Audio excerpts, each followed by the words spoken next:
back to another episode of Out of the Blank podcast. After some technical difficulties, we made it. Zoom decided to update for both of us and change everybody's settings because they didn't think life was easy enough or hard enough. So, Andrew, it's a pleasure to have you on the show. I'm excited to talk with you about some of the things that, I guess, from our recent last discussion about the Assassination Records Review Board and kind of their final determinations. There's been a hearing and stuff that's been involved, and we've seen some kind of new things come to light. And you've been doing great work on that and getting a lot of attention for it as well too. Please introduce yourself to everyone out there listening who hasn't heard you already, and maybe we can get into the second part of your final determinations. Hey, it sounds good. Thanks for having me back, Robbie. My name is Andrew Iler. I'm a lawyer up in Ontario, Canada, and I've been working pretty consistently over the last 5 years on the legal aspects of the JFK Records, the JFK Records Act, and including publishing a few articles on the Assassination Records Review Board final determinations.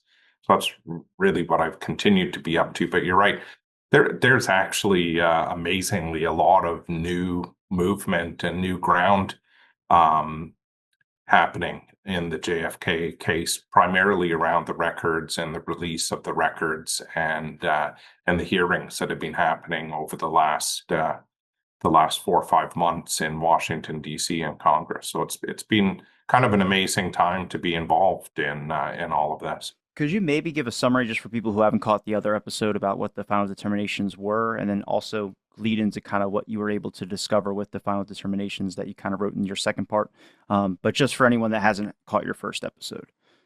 Yeah, and I think you'll hopefully be able to put some links up to both parts of those articles in the show notes. But in the early '90s, after Oliver Stone's film JFK came out, Congress acted fairly quickly in passing the John F. Kennedy Assassination Records Collection Act. It was passed unanimously in Congress, and it became law in October of 1992. And part of that law, they created an independent federal agency called the Assassination Records Review Board. And that board became operational in 1994, in April 94, and it ran for about 4 years until September of 1998.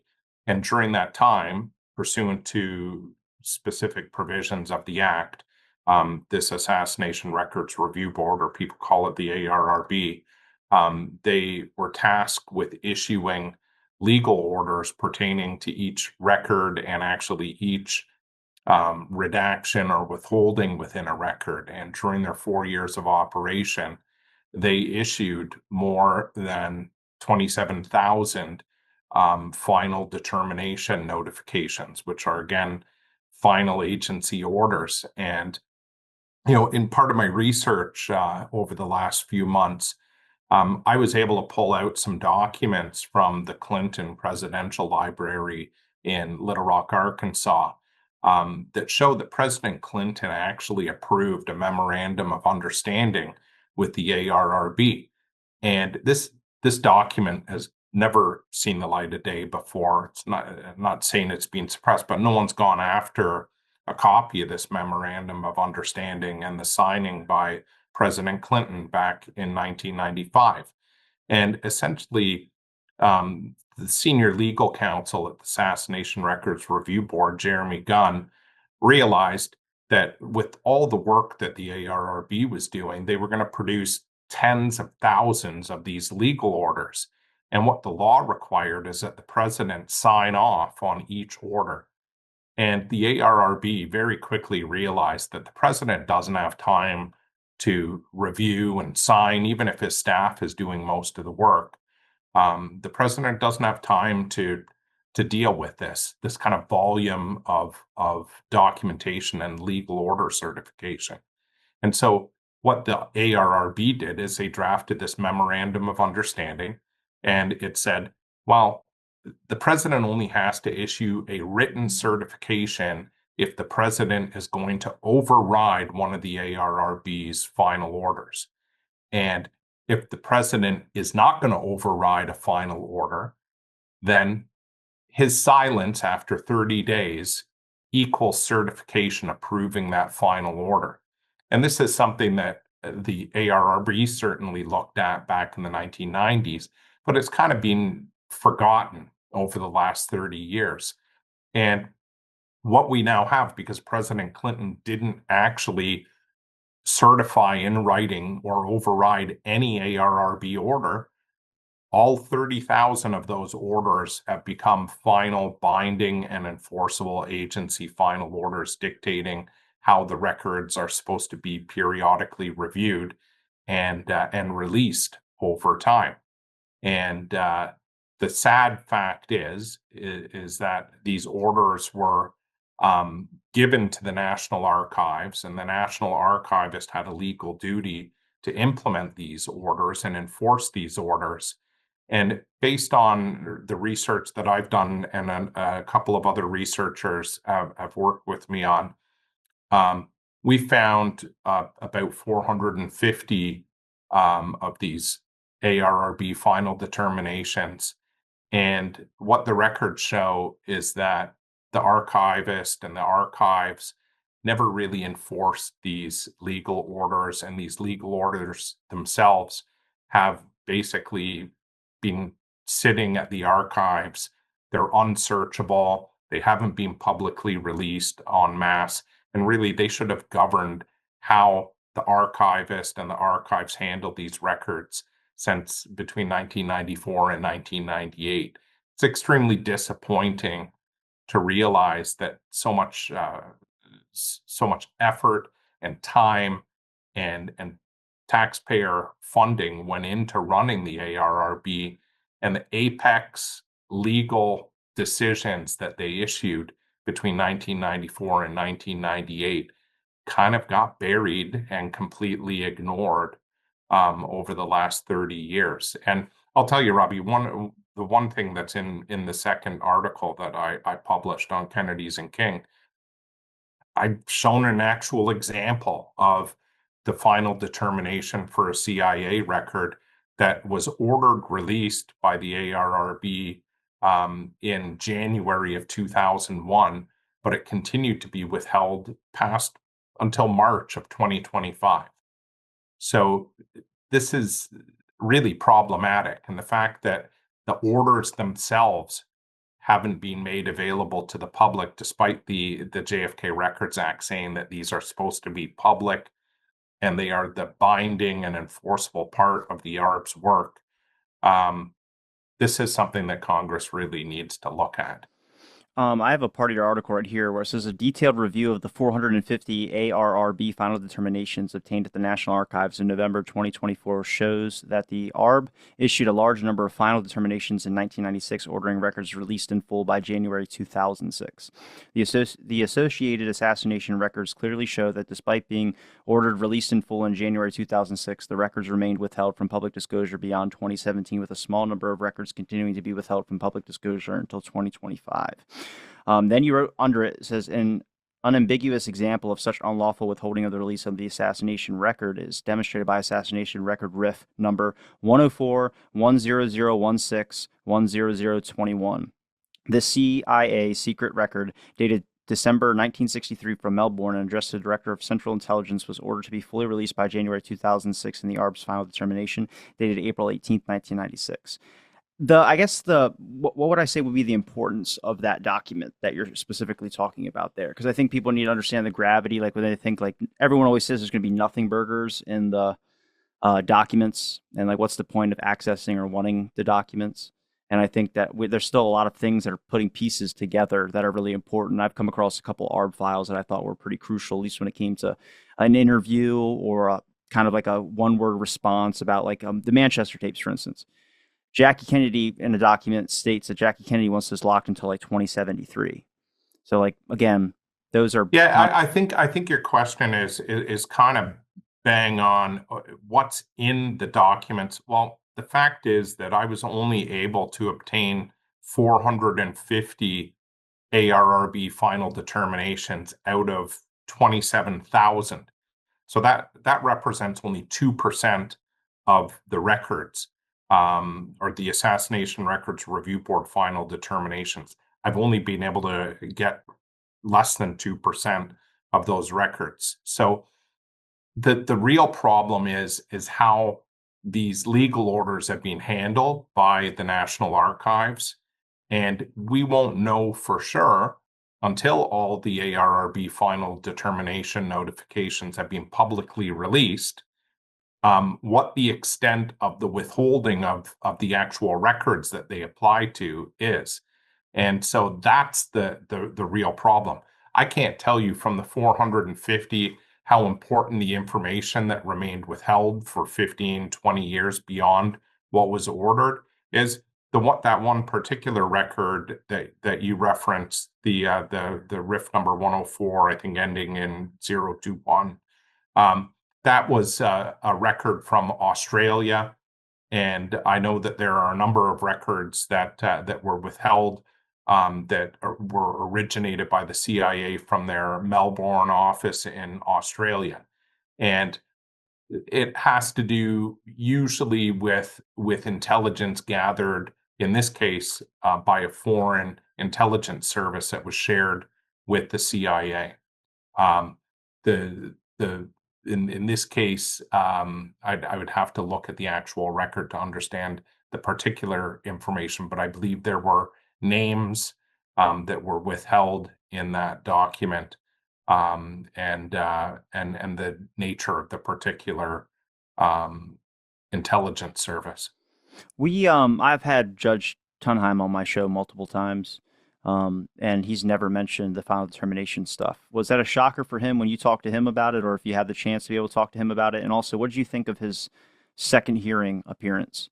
I was actually pretty shocked that he was openly stating and admitting kind of that there was obviously the agents or the agencies participating in a cover-up of Oswald, which I think is undeniable at this point. I think there's enough evidence and there's enough people that admitted to knowing Oswald beforehand. The kind of record has changed, but he's not a conspiracy person in the sense that Oswald did it or didn't do it. You know, Robbie, I got to say, you've done a real service to the research community by all of your interviews of Judge Tonheim, Tom Samoluk. I think there have been a few other ARRB leaders that have come on your show.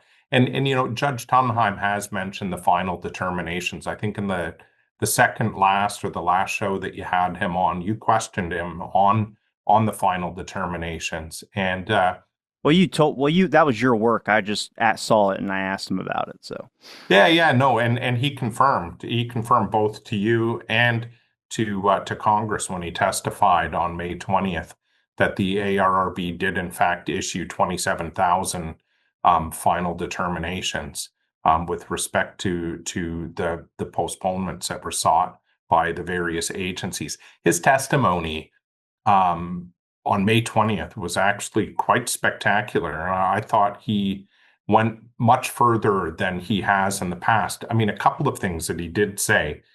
He said that by 2017, there only should have been 1,500 ARRB redactions that were still being held by the National Archives. So that's 1,500 withholdings of information or postponements. But what we saw in October 2017 is that there were 31,000 records that were still being withheld. So something doesn't really jive here. The judge and chair of the Assassination Records Review Board stated under oath that there were only 1,500 redactions that were ordered by the ARRB that should have been remaining as of October 2017. But the postponements that were issued by President Trump on October 26, 2017, there were tens of thousands. So those numbers just don't add up. The other thing that Judge Tonheim said during his testimony is that a large number of the recent released records, they were never shown to the ARRB. And if they were never shown to the ARRB, that means the ARRB never issued any decisions on them. Where did these documents come from? How were they processed? What was the justification for withholding those documents, because a lot of the documents that we are seeing, there's one in particular that was released in 2023, and that's a record regarding a CIA agent called Reuben Efron. And Reuben Efron was responsible for intercepting and monitoring Lee Harvey Oswald's mail from 1958 until, I believe, 1963. And in fact, Reuben Efron was used by the Warren Commission. So a CIA agent who monitored Oswald's mail was used as a Russian interpreter by the Warren Commission.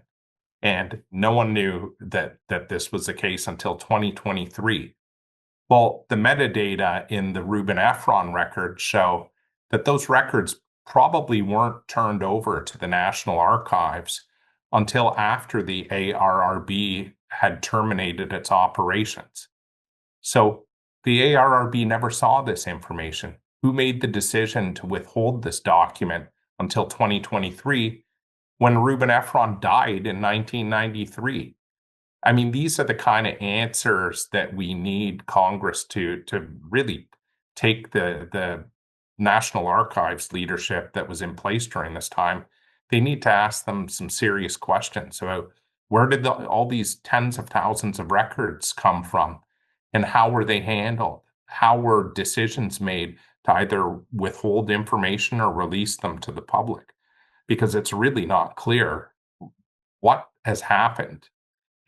The other thing that that Judge Tonheim said during his testimony, he said, it doesn't take a rocket scientist to understand that the agencies were clearly awaiting the end of the ARRB's mandate.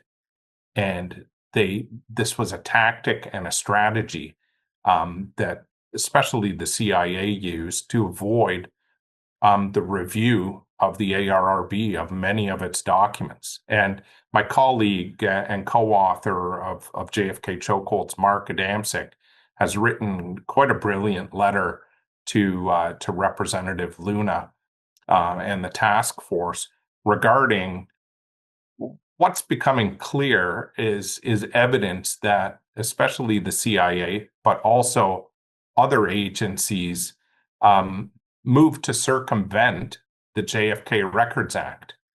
And they did this by two measures, by possibly transmitting copies of the assassination records to the National Archives before the passage of the JFK Records Act.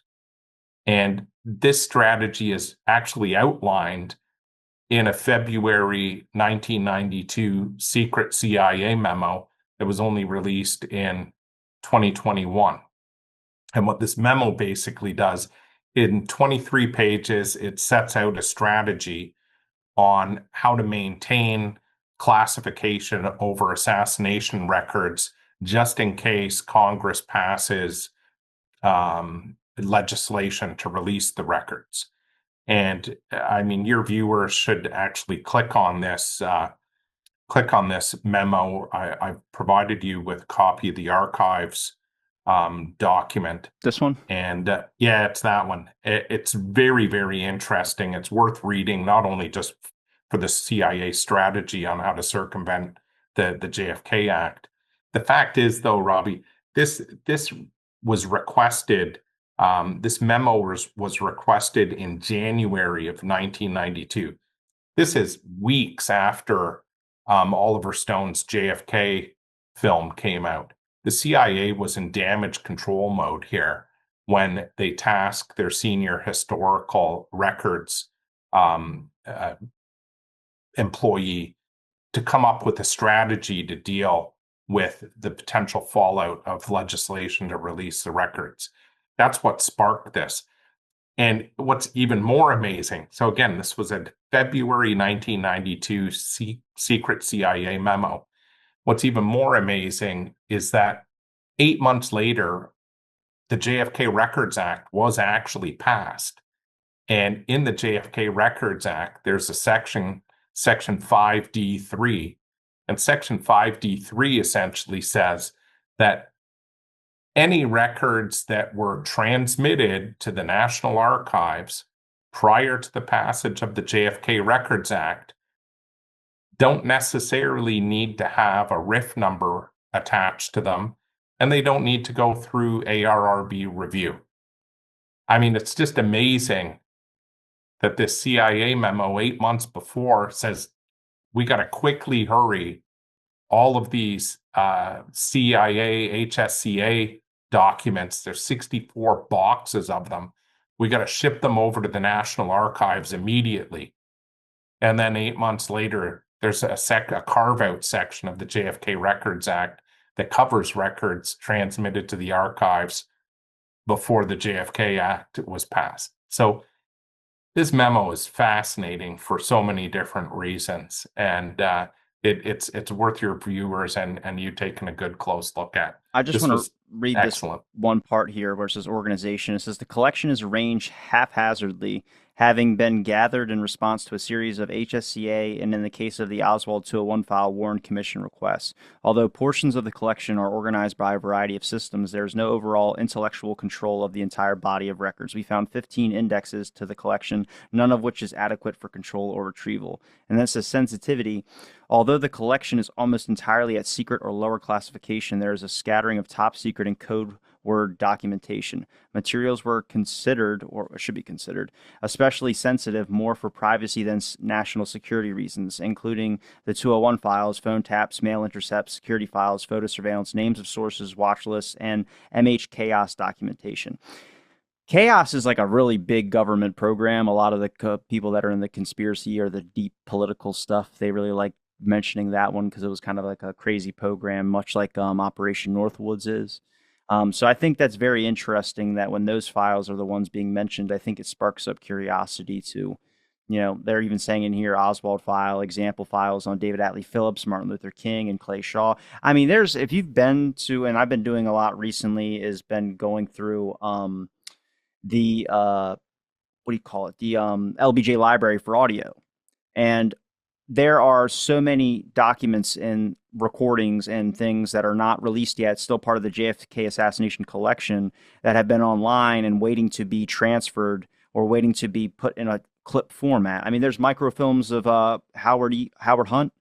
He's over there. They got audio recordings. They just released that in the latest JFK release. None of that is being requested for. None of that is available online. I've messaged these people multiple times. I've gotten no responses. So again, these are, I don't know if it's just people being lazy and not wanting to deal with it, or they're tired of conspiracy people. I have no clue. But again, I'm just like, it's interesting to me, even if it's not like anything besides just some dude saying that dude's a jack off. I've heard LBJ say it. That's still fun for me. And I want to be able to hear that clip. But for some reason, there's been a slow process trying to release things that should have been released for at least a decade now. I'm coming across things that were entered into the LBJ library in 1980 something. And I'm like, you guys don't have it online yet? For God's sakes, they put up 300 hours worth of Nixon tapes and I can't hear a damn thing. Yeah, I mean, really, the management of the files, we don't even know probably half of what's in there. And this memo that you've just shared, it's eye-opening. And even if all of the records were shared with the ARRB in the 1990s, I think Congress still has a role to play to make sure that they're properly cataloged and indexed and that they're searchable and cross-check with the ARRB final determinations and make sure that they were released like they were supposed to be released. We don't have a good handle of everything that's in the assassination collection at the National Archives. And you mentioned all the clips and videos. You posted a fantastic clip of Judge Tonheim's testimony on May 20th, and I gotta say that really captures the crux of the problems that the former chair of the ARRB himself has identified. And we've talked about some of those. I can play that short if you want me to. Yeah, if you want to put it up, go for it. I think it really does capture some good stuff. Yeah, let me just rewind it real quick. Yeah, there was a lot of good stuff. I think in that second hearing was a lot better than the first one. Mostly things like I have a clip on Horn talking about in what scenario where a lone nut kills the president that the autopsy changes 4 times in 2 weeks. Like that was just something where I was like, that's the common sense shit everyone just needs to hear. Where they go, hey, that is kind of weird. But this is the clip that you're mentioning. There were a further 33,000 consent releases, which essentially means that the agency saw the handwriting on the wall and released the documents directly since we were likely to order release. When we finished, there were nearly 5 million pages at the National Archives. We made the decision early that we would not protect any information directly related to the assassination because of the high level of public interest. By 2017, when the last records were to be released under the Act, there were probably not more than 1,500 review board redactions that were remaining. The Act was clear in stating that despite the review board wrapping up its work in 1998, the Act was to continue in effect, which meant that agencies had the obligation to continue to present information. Most of the redactions now in the documents are within documents never shown to the review board, but were transferred to NARA at a later time. Agencies largely complied with the mandate to present records to the review board. However, there are many delays and denials with records that we specifically requested, and there were many skirmishes along the way. It does not take a rocket scientist to realize that agencies were awaiting the end of our 3-year mandate. There were a further 33,000. I think it's replayed. Yeah, I got Yeah, it. you know what? That was a pretty dramatic pause after he stated that many of the recently released records were never shown to the ARRB. I mean, when I heard him say that, I sat back and said, "What the heck? That what exactly happened?" And I think that was his message to Congress. How come they never saw these records? What standards were they reviewed under and withheld by the National Archives? These are serious questions. Well, Tonheim brings up always a good point, which is what do they consider sensitive material compared to what do they consider something that just embarrasses the agency? They're kind of lines that they draw on what they choose to keep, and it just doesn't make sense. There's not a really straight line that you can follow with it. It's kind of they just pick and choose, and it's like weird what their motives are behind why something is hidden. Like I get hiding something like an NBC thing. I think it was Tulsi Gabbard just recently stated that Operation Mockingbird is still going on. And we've all kind of known that from documentation that we've seen years after the fact of when it officially says that Mockingbird stopped. But again, where are the files on those people that ran those radio stations? Again, I just found recently it was a LBJ conversation about Henry Luce and then also C.D. Jackson. You know, everyone always mentions C.D. Jackson, head of Life magazine, buys his Zapruder film, stores it, and then all this. They're sitting there talking, get C.D. Jackson to turn this press story into a good story and make this go away. And he's like, we can't. C.D. Jackson's in the hospital and it doesn't look too good. And they're like, well, who do we got next? He goes, the next guy at Life magazine. I'm like, there you guys go. Like, there's your proof that you need. You have Johnson calling in his press connections that shows evidence of government collusion with the media, which again is just a smart strategy. But there's a lot of things that we are kind of just leaking out at this point. Yeah. You know, maybe we could talk quickly about the Luna Committee and where that stands right now. Well, I was going to ask what you had as roadblocks for some of the work. Are you guys experiencing anything or any hesitation or resistance when it comes to just being able to publicize this as much? Yeah, right now, I think the biggest concern that everyone has is, are there going to be any more hearings? If there are more hearings, I want to go. Who's going to be called? Yeah, you're pretty close by. You should go down. It's a good experience, and I think the more people actually in the room, the better. I think it shows that there's public interest. So I went to the first hearing in April, and I was very pleased that I did. But the uncertainty of where they're going to go from here, I think there's a growing number of people in the research community that are deeply concerned that the task force is just going to say, okay, we released the Joan Edes files, and now we're done. That's all, folks. And the fact is that Joan Edes files don't touch on the actual assassination. They deal with the cover-up. They deal with possibly setting up Oswald. But even those Joannides files don't appear to have any operational records. They have personnel files related to George Joannides. So it's not even a complete set of operational records. What was he actually up to? What was he doing? And so, there's a lot more. How can you have a full conclusion to these hearings and the task force when you don't call the archivist or archival leadership, when you don't call anyone from the CIA? I mean, Marina Oswald is still alive. There are people that are suggesting that she and Ruth Payne be called. They're both very elderly right now, but they are still alive, and maybe they have something that they can say at this late stage.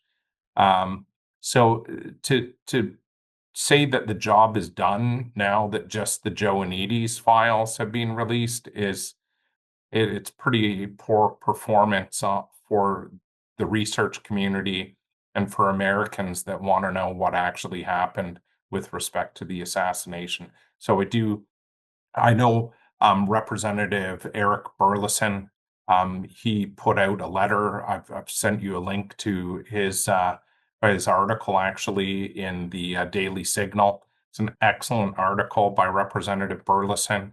It actually calls for a full investigation. He said you got to have accountability. If there was obstruction or suppression or obfuscation or complicity on the part of any agency, then there's got to be accountability, or what are we doing here? And so you should check out that article by Representative Burleson. He's been very active on the task force. Is Luna getting the information? Like, is she learning and understanding more than maybe with the first hearing? I wasn't very impressed with the first hearing, but I'm happy to the openness. But yeah, you know what? I've got to say that the first hearing really set out the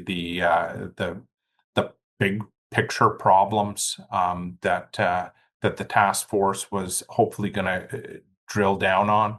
I think it could have gone like far worse if you had your standard government talking heads giving platitudes and saying nothing to see here, folks. I mean, we had Oliver Stone, we had Jim DiEugenio, we had Jeff Morley on, all very strong on the fact that there wasn't actually a conspiracy and that the Warren Commission is not the right final conclusion on the assassination of President Kennedy. So it could have been much worse, and I'm sure people that you're surprised that they didn't get to testify on April the 1st. The second hearing, I mean, Doug Horne's testimony was fantastic, and so was Judge Tonheim. I was really pleased to hear how strongly Judge Tonheim spoke. I think Representative Luna has done a great job. She's re-engaging the American public in this issue. They have a ton of other stuff like Epstein and UFOs and 9/11. But we've had two good hearings, I think, on the JFK assassination. There's a lot of people from the research community who are writing their Congress members right now, which I think is incredibly important. Get a pen, write your local congressman, write your senators from your state, and write members of the task force and Representative Luna saying you want more hearings. There's a lot more that needs to be looked at. Have full oversight committee hearings if you're not going to continue with the task force. Call the archivist to explain the state of the records and why there's so many problems with the records. Let's understand how much is still being withheld. Call the CIA and former CIA directors to explain, like this memo. What was the point of this memo? What was actually done? And there's so much more that we can be dealing with. And I think Representative Luna has laid this out in an excellent way. I do think that she needs to engage a broader element of the research community, keeping it tight and focused on reliable sources and information from the research community. but I think it's dangerous to put all of the eggs in one basket in one person representing the research community, because I think it's certainly easier to control that information if that's the case. And I do see a little bit of that happening. What do you do when the mainstream media starts picking up like it has? I've noticed you've been on a couple interviews on some at least bigger stations and stuff like that, at least one of the number networks or letter networks. I'm curious when it comes to just the mainstream media picking up. Obviously, when all these stuff started getting released, we started seeing a bunch of famous people started tweeting or mentioning something about the JFK assassination and like their opinion on it, which I don't know why everyone came out of the woodwork for that. Just because it was trending, I guess they decided they wanted to state their opinion. But how has it been from your perspective, noticing kind of the trend in it? Yeah, I think it's unfortunate, to tell you the truth. I think the media is focused almost entirely on the Joanides files, and it seems like there's only one individual that has any access or is being accepted by the media. I mean, we should be having Oliver Stone. He's the guy who really started much of this in the 1990s. I only saw him immediately after his April 1st testimony. There are people that have expertise in various areas that really should be contacted. I mean, Vince Palomera has done some great work on the Secret Service. Obviously, I appreciate the work that's been done by Jim D'Eugenio. There's dozens of experts in various areas, but I mean, the one thing that I'm really strongly calling is, let's look at the law that was passed in the 1990s. Let's look at these legal orders that no one's denying they exist and what they deal with. Those should be like the low-hanging fruit here for the task force and for Congress. Was the law upheld? If it wasn't, where did the archives and the agencies fall short? Let's deal with that. That should be the first order of business, if you ask me. And no one's really talking about that. And I do think that it is, again, the lowest hanging fruit for Congress to deal with. What would be the next step in getting the final determination notices, the rest of them, or just trying to get more than the 450? Yeah, I think Representative Luna and the task force need to call the archivist to testify about the state of the archives, and particularly where are these 27,000 plus ARRB final determinations and how were they dealt with. Let's issue an order to the archivist to publish these records. The ARRB final determinations were required by law to be published every year that the ARRB existed. And the fact is, the ARRB only published them for 1 year, and that was in 1995. Okay, so they were supposed to issue an annual report every year, 94, 95, 96, 97, and 98. They only issued 2 annual reports in 95 and in 96, but only one of those annual reports contained the ARRB final determinations. And so the public has never seen these records. And again, these are legal final orders. So I think that's the first step. Let's get these orders published, and then let's take a look at whether they were complied with or not. Do the archivists get punishment for the neglect towards the remaining documents that have been sealed up for so long? You got to think after like 20, 30 years or however long these files were supposed to be withheld, or I have no clue, but when they were supposed to be released and they weren't released and it's been all this time later, don't the archivists have to serve punishments? I get the social security issue. I understand that and why they care about that. But at the same time, they have one job to take care of these documents and go through them and categorize them and do this. And I don't know, maybe there's a lot more than we can think of that they're dealing with, but there should be a whole list of things and some interest to know, like, yeah, people would like to see the JFK stuff. That has not gone away in 60 something years. There's still movies coming out about it. There's still a strong public interest in this. And the fact is, I'm not really interested in punishment. I just want these records to come out. Again, the final determination should have been made public. let's have some explanations. Let's have some required explanations in a public hearing where people are testifying under oath. I want somebody's paycheck. That's what I want. You know what? Dock them a month's pay, gimme. Let's just get the records, right? And let's know what the truth is. And at the end of the day, that's what the JFK Records Act was all about. It was about getting the truth out to the American people. That was the entire purpose of the act.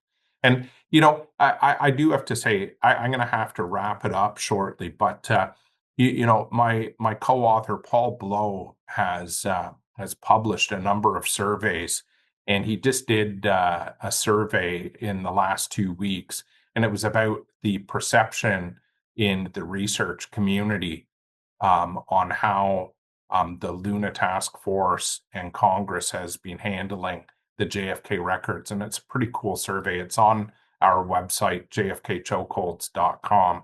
If you go to the media section, I think it's one of the first or second items on the media section. But Paul Blow, Dave Boylan, and Jeff Meek, 3 great researchers, have done some exceptional work on these surveys, and they're pretty fascinating, the results. Their first 2 surveys deal with a whole range of subjects that are within the research community's interest. So kudos to Paul, Jeff, and Dave Boylan for doing these surveys. But I think there's a pretty strong support among the research community for the task force and what Representative Luna has done so far. So I think that's very positive for her and for the research community. Where can people find your links? Yeah, we're pretty active on X or Twitter at JFK Chokeholds. And again, our website is jfkchokeholds.com. We update the website with a lot of information, and there's a lot of posts on our X account about all of this recent research done by myself and the other Chokeholds authors. Well, I'm going to link all the links in the description, even the ones you sent through email, to make sure people can be able to see what we showed on air a little bit here, and also some other stuff on there to your articles on the Kennedys and Kings website. I always appreciate the chats. Hopefully we'll get one with Mark in the books before the month's over with. But I appreciate your time, and I appreciate everybody out there listening to this episode of Out of the Blank. Stay tuned for our next episode.